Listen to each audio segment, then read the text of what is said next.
Very very very big news. Warangal highway ప్రాంతానికి next month ప్రధానమంత్రి నరేంద్ర మోడీ గారు హైదరాబాద్కి రాబోతున్నారు. ఆయన పర్యటనలో భాగంగా వరంగల్ హైవే ప్రాంతంలోనే 4 ప్రాజెక్టులకి శంకుస్థాపన చేయబోతున్నారు అండ్ కొన్ని ప్రాజెక్ట్స్ ఓపెన్ చేయబోతున్నారు. ఏంటి ఆ ప్రాజెక్ట్స్ అంటే, వరంగల్ హైవేలో ఫస్ట్గా వచ్చేసి రీజనల్ రింగ్ రోడ్. ఎప్పటి నుంచో ఎదురు చూస్తున్న రీజనల్ రింగ్ రోడ్కి సంబంధించిన నార్త్ పార్ట్ ఏదైతే ఉందో దానికి సంబంధించి శంకుస్థాపన చేయబోతున్నారు. అండ్ నెక్స్ట్ వచ్చేసి కాజీపేట కోచ్ ఫ్యాక్టరీ. వరంగల్ హైవేలో, వరంగల్ కంటే ముందు కాజీపేటలో రైల్వే కోచ్ ఫ్యాక్టరీ ఉంది, దాన్ని ఓపెన్ చేయబోతున్నారు.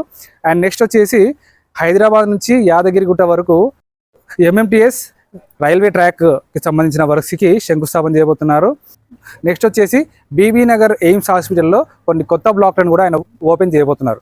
సో ఇలా దాదాపుగా 4 కొత్త ప్రాజెక్టులు అండ్ అలాగే వరంగల్లో మనకి ఎయిర్పోర్ట్ రాబోతుంది కదా, సో దాన్ని కూడా శంకుస్థాపన చేసే అవకాశం ఉంది. సో ఇలా నెక్స్ట్ మంత్ ప్రధానమంత్రి నరేంద్ర మోడీ గారు దాదాపుగా కొత్తగా 5 ప్రాజెక్ట్స్ అయితే ఓపెన్ చేయబోతున్నారు. సో ఇది అఫీషియల్గా డేట్ అయితే కన్ఫర్మ్ కావాల్సి ఉంది. సో దీనివల్ల ఏమవుతుందంటే, వరంగల్ హైవేలో ఇన్వెస్ట్మెంట్స్ చేసే వాళ్ళకు కానీ అండ్ రియల్ ఎస్టేట్లో ఇన్వెస్ట్మెంట్ చేసే వాళ్ళకు కానీ ఇది ఒక మంచి అవకాశం. ఇప్పుడు ఈ రోజున ఇన్వెస్ట్మెంట్ చేసుకుంటే సో రాబోయే రోజుల్లో మంచి గ్రోత్ ఉంటుంది, మంచి ఫ్యూచర్ అయితే ఖచ్చితంగా ఉంటుంది. సో వరంగల్ హైవేలో ఇన్వెస్ట్మెంట్ చేయాలనుకుంటే అస్సలు ఆలస్యం చేయకండి.